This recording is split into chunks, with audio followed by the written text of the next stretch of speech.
अचार वाले डब्बे को आसानी से साफ करने का तरीका आपको इस वीडियो में मिलेगा। और बर्तन धोने वाले लिक्विड के अंदर कौन सी एक ऐसी चीज मिलाएं कि ये पहले से ज्यादा जबरदस्त और कमाल तरीके से बर्तनों को धो सके। अगर टमाटर जो है वो नरम हो चुके हैं तो कौन सा तरीका आजमाया जाए कि इनको काटते हुए हमें आसानी हो। और अगर आपकी भी सेफ्टी पिन्स जो है इनकी शार्पनेस खत्म हो गई है तो इसको कैसे तेज किया जाए आज की वीडियो में आपको देख। हमारे घरों में इस तरीके के अचार वाले या चटनी वाले बहुत से जार्स होते हैं। जो अचार खत्म हो जाए या चटनी खत्म हो जाए तो इसको साफ करना बहुत ज्यादा मुश्किल होता है क्योंकि इसके अंदर चिकनाई जो है वो रह जाती है। तो आज इसको बहुत जबरदस्त तरीके से साफ करेंगे जिसके अंदर बिल्कुल भी आपको मेहनत नहीं करनी पड़ेगी और इसके अंदर बिल्कुल भी तेल जो है वो बाकी नहीं रहेगा। तो सबसे पहले यहाँ पे मैंने ले लिया है टिश्यू पेपर। टिश्यू पेपर को इस तरह से क्रम्बल करके जार के अंदर या जिस डब्बे के अंदर आपने अचार भरा है उसके अंदर डाल देना है। उसके बाद हमने लेना है यहाँ पे डिश वॉश लिक्विड और डिश वॉश लिक्विड की हमने चंद बूंदें इसके अंदर डाल देनी है। तो सिर्फ चंद बूंदें और ऐसा कमाल कि आप खुद हैरान हो जाएंगे कि एक टिश्यू और चंद बूंदे डिश वॉश लिक्विड से आपने ये कमाल कर दिया। अब इसके अंदर हम थोड़ा सा पानी डाल देंगे और पानी डालने के बाद हमने इस जो भी जार है या जो भी बर्तन है जिसके अंदर आपने अचार को या चटनी को रखा था इसको हमने 1 या 2 मिनट के लिए बस इस तरीके से शेक करना है। तो जैसे जैसे आप इसे हिलाते जाएंगे आप खुद महसूस करेंगे कि जितना भी तेल था या जो भी चिकनाई थी वो किस तरह डब्बे से उतरना शुरू हो गया है। ये सारी की सारी चिकनाई जो है वो टिश्यू पेपर जो है अपने अंदर जज़ब कर लेगा। तो पानी की जो रंगत है वो आप देख सकते हैं कि किस तरह सारी चिकनाई उतर गई है। अब मैं आपको इसको साफ भी करके दिखाऊंगी और पानी की रंगत भी देखें और खास करके टिश्यू पेपर को भी आप देखें कि किस तरह से इसने सारी चिकनाई अपने अंदर जज़ब कर ली। अब सिंपल जो हमारे पास बर्तन धोने वाला स्पॉन्ज होता है उससे हम एक दफा इसको क्लीन कर लेंगे और इतने जबरदस्त तरीके से ये जार जो है वो साफ सुथरा हो जाएगा। कोई भी इसके अंदर ना तो चिकनाई रहेगी और ना ही अचार की जो स्मेल है वो इसके अंदर रहेगी। तो देख लेते हैं अब अगला कमाल का टिप। अगर आप भी परेशान हैं फ्रिज के अंदर से या फ्रीजर के अंदर से आने वाली बदबू से और जैसे कि बकरा ईद गुजरी है और काफी ज्यादा जो गोश्त होता है वो फ्रीजर के अंदर पड़ा होता है तो यहाँ पे एक छोटी सी पोटली बनाएंगे जिससे हम इस मसले को हल करेंगे। फ्रिज हो या फ्रीजर हो उसके अंदर पाए जाने वाली जो स्मेल है उसको जड़ से खत्म करेंगे। तो सबसे पहले यहाँ पे मैंने ले लिया है टिश्यू पेपर और टिश्यू पेपर को मैंने इस तरीके से फोल्ड कर लिया है। अब 2 चीजों का इस्तेमाल करेंगे और इस मसले से जान छुड़ाएंगे। तो दोनों चीजें हमारे घर में बाआसानी मौजूद होती हैं। सबसे पहली चीज है जी चाय पत्ती। जो भी आपके घर में चाय पत्ती इस्तेमाल होती है आपने क्या करना है कि उसका 1 चम्मच इस टिश्यू पेपर के ऊपर डाल देना है। और दूसरी चीज भी बड़े कमाल की है वो भी हमारे घर में ही मौजूद होती है वो है जी बेकिंग सोडा। तो यहाँ पे थोड़ा सा बेकिंग सोडा लेके इस चाय की पत्ती के साथ मैंने शामिल कर देना है। दोनों बहुत ही कमाल की चीजें हैं। दोनों के अंदर ये खासियत होती है कि ये बदबू को अपने अंदर जज़ब कर लेती हैं। खासतौर पर फ्रिज के लिए तो ये बड़े ही कमाल की दोनों चीजें हैं। बस इन दोनों चीजों को अच्छे तरीके से मिक्स कर लेना है। तो मिक्स करने के बाद यहाँ पे हमने इसकी एक पोटली बना लेनी है और इस पोटली के ऊपर हमने रबड़ को चढ़ा लेना है। रबर बैंड ले लें और इस पोटली के ऊपर चढ़ा दें ताकि ये बिल्कुल भी ना खुले। अब ये इतने कमाल की चीज बनके तैयार हुई है। छोटे छोटे आप इसके अंदर सुराख भी कर सकते हैं। टूथपिक ले लें या कोई भी आप सेफ्टी पिन ले सकते हैं। उससे आपने छोटे छोटे इसके अंदर से सुराख कर लेने हैं ताकि आसानी से ये बदबू को फ्रिज या फ्रीजर के अंदर से जज़ब कर सकें। तो यहाँ पे देखें जी कमाल की जो हमने पोटली है वो बना ली है। घर के अंदर मौजूद चीजों से ही बनाई है। अब मैं आपको इसको फ्रीजर के अंदर रख के भी दिखाऊंगी। तो फ्रीजर के अंदर ज्यादातर गोश्त, चिकन, मटन, बीफ इस तरह की चीजें पड़ी होती हैं जिससे काफी ज्यादा स्मेल जो है वो फ्रीजर के अंदर आ जाती है। आप इसे फ्रिज के अंदर भी रख सकते हैं क्योंकि हमने मुख्तलिफ किस्म के फल सब्जियां फ्रिज के अंदर रखे होते हैं और उनकी भी स्मेल जो है वो फ्रिज के अंदर से आने लग जाती है। तो यहाँ पे देखें ये पोटली मैंने रख दी है और फ्रिज को मैं तकरीबन आधे घंटे के लिए अब नहीं खोलूंगी ताकि ये जबरदस्त तरीके से स्मेल को अपने अंदर जज़ब कर ले। तो बहुत ही कमाल का टिप है, इसको जरूर आजमा के देखें और आपने मुझे कमेंट सेक्शन में भी बताना कि आपके लिए ये काम किया या नहीं किया। तो जी बहुत बार ऐसा होता है कि हम ज्यादा मिकदार के अंदर टमाटर खरीद के ले आते हैं और पड़े पड़े ये जो है नरम होना शुरू हो जाते हैं और जब हम इन्हें छुरी से काटने की कोशिश करते हैं तो ये आसानी से कटते नहीं। तो यहाँ पे मैं आपको करके भी दिखा रही हूँ। ये टमाटर जो है लाए हुए मुझे तकरीबन 1 हफ्ता हो चुका था और ये ऐसे पड़े हुए थे और अब ये इतने सॉफ्ट हो गए हैं कि इनको मैं छुरी से जब काटना चाह रही थी तो ये आसानी से कट नहीं रहे थे। तो सिर्फ एक चीज का इस्तेमाल करेंगे, घर के अंदर ही मौजूद वो भी चीज है जिसका आप इस्तेमाल करेंगे और अगर टमाटर जो है वो नरम हो गए हैं तो आप उनको सख्त बना सकते हैं और आसानी से आप उनको काट सकते हैं। तो यहाँ पे मैंने एक बाउल ले लिया है। इसके अंदर सबसे पहले मैं पानी शामिल कर दूंगी। अब इस पानी के अंदर मैं डाल दूंगी बर्फ और बर्फ डालने के बाद जितने भी टमाटर आपके नरम हो चुके हैं आपने इस बर्फ वाले पानी के अंदर उन टमाटरों को डाल देना है और डालने के बाद तकरीबन आपने 5 से 6 मिनट के लिए इनको ऐसे ही छोड़ देना है। तो यहाँ पे देखें मैंने टमाटरों को बर्फ वाले पानी में छोड़ दिया है तकरीबन 5 मिनट के लिए और 5 मिनट के बाद मैं आपको इसका रिजल्ट दिखाती हूँ। तो यहाँ पे तकरीबन 4 से 5 मिनट हो चुके थे टमाटरों को इस बर्फ वाले पानी के अंदर।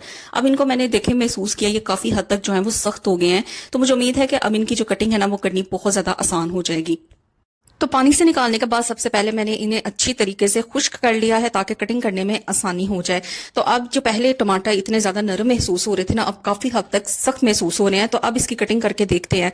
तो यहाँ पे जी मैं कट करने लगी हूँ, तो काफी ज्यादा आसानी से अब ये कट हो रहे हैं। अगर ये होता ना बहुत ज्यादा नरम तो इसको काटना वाकई बहुत ज्यादा मुश्किल हो जाता। तो इस तरह के छोटे छोटे जो ट्रिक्स होते हैं या टिप्स होते हैं ना, ये हमारे रोजमर्रा के कामों में ना बहुत ज्यादा आसानी हमें देते हैं। तो अगर हम इस तरह के टिप्स को अपना लेना तो हमारे काम काफी आसान हो जाएंगे। तो देखें यहाँ पे कितने जबरदस्त तरीके से टमाटर जो हैं वो कट हो गए हैं। तो आपने भी इस टिप को जरूर आजमा के देखना है। अगर आप भी मंथली ग्रोसरी के अंदर टमाटर लेके आते हैं, वो पलपले हो जाते हैं या पेचक जाते हैं, तो इस तरीके को फॉलो करें। दांतों की पिलाहट को खत्म करने के लिए हम बेशुमार नुस्खे आजमाते रहते हैं। तो जहां पे आपने अभी तक इतने ज्यादा नुस्खे आजमा चुके हैं, वहां पे इस टोटके को भी जरूर आजमा के देखें। 3 से 4 चीजें इसके अंदर लगेंगी और बहुत ही जबरदस्त तरीके से जो भी पिलाहट होगी दांतों में वो खत्म हो जाएगी। तो सबसे पहले जी यहाँ पे मैंने ले लिया है टूथपेस्ट। आपने कोई सा भी टूथपेस्ट ले लेना है जो भी आपके घर में इस्तेमाल होता है, जरूरी नहीं कि आपने कोलगेट ही लेना है।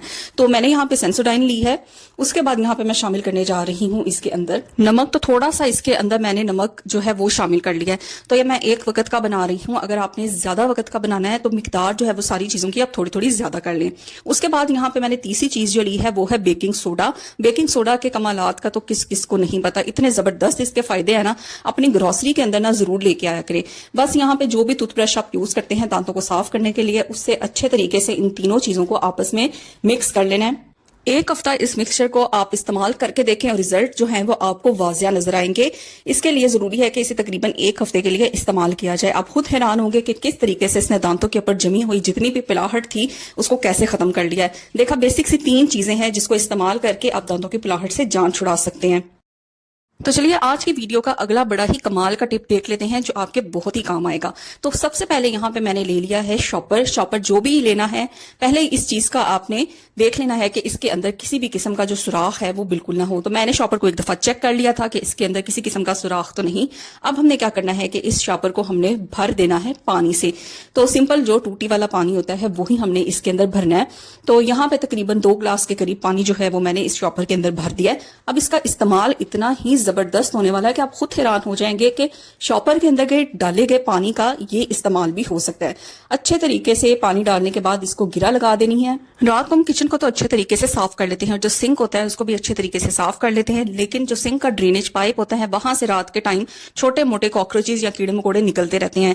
अक्सर जो सिंक होते हैं उनके साथ इस तरीके का स्टॉपर मिलता है जिससे आप रात को आसानी से सिंक के ड्रेनेज पाइप को कवर कर सकते हैं ताकि कोई भी जो कॉकरोच है वो ना आए। लेकिन अगर आपके सिंक के पास इस तरीके का जो स्टॉपर है वो नहीं है तो इस तरह पानी से भरे हुए शॉपर को आप ड्रेनेज पाइप के ऊपर रख सकते हैं, जिससे ये वजन पैदा करेगा और कोई भी कॉकरोच या कीड़ा मकोड़ा जो है वो ड्रेनेज पाइप से ऊपर नहीं आएगा। सुबह आप इसको उठा लीजिए और इस वाले शॉपर को आप संभाल के रख लें ताकि आप इसे हर रोज रात को इस्तेमाल कर सके। बार बार आपको नया शॉपर या पानी इसके अंदर ना डालना पड़े। मार्केट से हम जब 4-5 दिन के लिए सब्जियां लेके आते हैं तो अमूमन इस तरीके के शॉपर्स के अंदर लेके आते हैं। हम क्या करते हैं कि पकड़ के इनको ऐसे ही फ्रिज के अंदर रख देते हैं। शॉपर के अंदर होने की वजह से सब्जियां जो हैं वो जल्दी गलना सड़ना शुरू हो जाती हैं। अगर तो आपके पास इस तरीके की हवादार टोकरियां हैं तो शॉपर से निकाल के सब्जियों को आप इस तरीके की टोकरियों में रखें और फिर आप इसे फ्रिज में रखें। ये जालीदार होने की वजह से हवा जो है वो इनमें से आर पार होती रहती है। लेकिन अगर आपके पास इस तरीके की टोकरियां नहीं है तो आपने क्या करना है, जिस भी शॉपर के अंदर सब्जियां हैं आपने छुरी की मदद से वहां पे छोटे छोटे इस तरीके से सुराख कर लेने हैं। इसका फायदा ये होगा कि हवा जो है वो शॉपर से आर पार होती जाएगी, जिससे जो सब्जियां हैं वो गले सड़ेंगी नहीं और ज्यादा लंबे अरसे तक जो है वो सही रहेंगी। तो इस टिप को आप आसानी फॉलो कर सकते हैं। बहुत ही आसान टिप है। अगर आप वीकली ग्रोसरी करते हैं और उसके अंदर आप 4-5 दिनों की सब्जी लेके आते हैं तो इस तरीके से आप छोटे छोटे सुराख कर लें शॉपर में ताकि हवा जो है वो आर पार होती रहे और सब्जियां जो है वो बिल्कुल भी ना गले सड़ें। स्कार्फ को लगाने वाली पिन्स और सेफ्टी पिन्स चाहे आप दुपट्टों पर इस्तेमाल करते हैं, स्कार्फ के लिए इस्तेमाल करते हैं, आपने देखा होगा कि वक्त के साथ साथ इनकी आगे वाली जो नोक होती है वो इतनी आसानी से दुपट्टे या स्कार्फ के अंदर से नहीं गुजरती, जिसकी वजह से बहुत ज्यादा हमें मेहनत करनी पड़ती है। तो यहाँ पे देखें मैंने लिया है स्टोलर और आपको ये सेफ्टी पिन या जो स्कार्फ को लगाने वाली पिन होती है वो इसके अंदर से गुजार के दिखा रही हूँ, जो बिल्कुल भी आसानी से नहीं गुजर रही।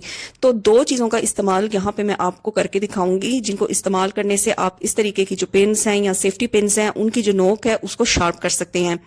तो सबसे पहला तरीका जो है वो है जी फाइलर। अगर आपके पास फाइलर है किसी भी तरह का तो आप उसका इस्तेमाल कर सकते हैं। आपने क्या करना है, जो भी सेफ्टी पिन है या स्कार्फ पिन है उसको इस फाइलर के ऊपर इसकी अगली जो नोक है उसको रगड़ना है। आप थोड़ी देर के लिए रगड़ेंगे और उसके बाद आप देखेंगे कि ये जो सुइयां हैं इनकी जो नोक है वो फिर से तेज हो गई है। तो एक तरीका तो ये है कि आप फाइलर का इस्तेमाल कर सकते हैं। अगर आपके पास नेल फाइलर नहीं तो हमारे घर जो नेल कटर होता है उसके अंदर भी फाइलर मौजूद होता है, तो उस वाले फाइलर का इस्तेमाल करके भी हम इन सुइयों की, इन पिन्स की जो नोक है उसको तेज कर सकते हैं। तो दोनों में से जो भी आपके पास चीज अवेलेबल हो, मौजूद हो, आप उसका इस्तेमाल कर सकते हैं और इस तरह से स्कार्फ पिन की जो नोक है उसको तेज कर सकते हैं। अब इसको स्कार्फ के दुपट्टे में से मैं आपको गुजार के दिखाऊंगी। यहाँ पे आप देखें मैंने इसकी डबल तय कर ली है, काफी मोटी तय, लेकिन इसके अंदर से जो पिन है वो बहुत ही आसानी से गुजर जाएगी।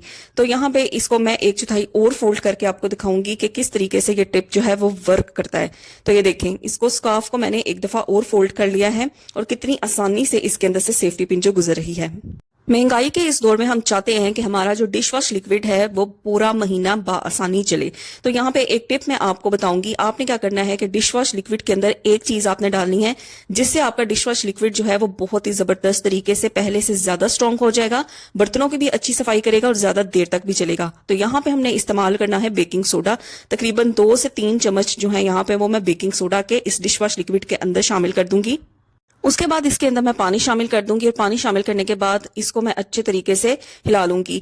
तो ये इतना जबरदस्त और इतना स्ट्रॉन्ग किस्म का आपका डिश वॉश लिक्विड बनके तैयार होगा। एक तो पानी डालने से इसकी जो मिकदार है वो भी ज्यादा हो जाएगी और बेकिंग सोडा की वजह से इसकी जो काबिलियत है चिकनाई उतारने की, बर्तनों को साफ करने की, वो भी पहले से ज्यादा बढ़ जाएगी। अगर आपके दिल में ये खदशा है कि शायद पानी डालने से इसकी जो झाग है वो कम बनेगी तो वो भी मैं आपको करके दिखा देती हूँ। तो यहाँ पे देखें मैंने स्पॉन्ज ले लिया बर्तन धोने वाला और बिल्कुल थोड़ा सा डिश वॉश लिक्विड मैंने इसके ऊपर शामिल किया है और पानी से इसको मैंने गीला किया है। आप यहाँ पे देख सकते हैं कि कितने जबरदस्त तरीके से झाग बन रही है।